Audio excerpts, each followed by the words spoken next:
ہماری پارٹی پہ بہت مشکل وقت آ گیا تھا، تو کچھ لوگ پھر ایسے اکٹھے ہو گئے جیسے اکٹھے ہو گئے.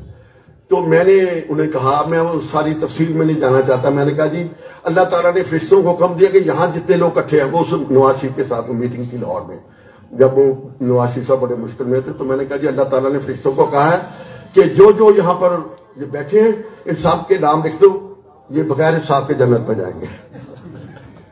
اب جتنے آپ آ گئے ہیں وہ تو جنت میں جائیں گے، لیکن میں جنت کا وہ یہ دیتے ہیں نا، آل رسول یہ دیتے ہیں نا سرٹیفکیٹ کی، یہ جنتی ہے.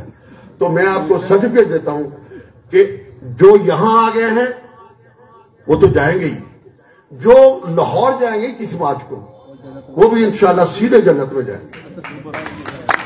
کیوں کہ میں نے آپ کو کہا ہے کہ ہم نے اپنی ذات کے لیے نہیں جانا، مجھے کوئی ضرورت نہیں ہے، مجھے ٹکٹ ملے یا ملے، میں ٹکٹ کی خاطر نہیں جا رہا،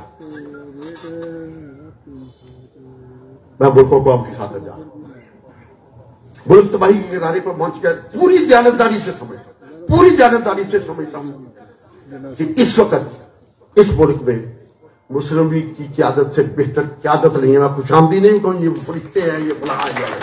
میں نے شہباز شریف صاحب کو 2018 میں کہا، میں بہت ناراض تھا اپنی جماعت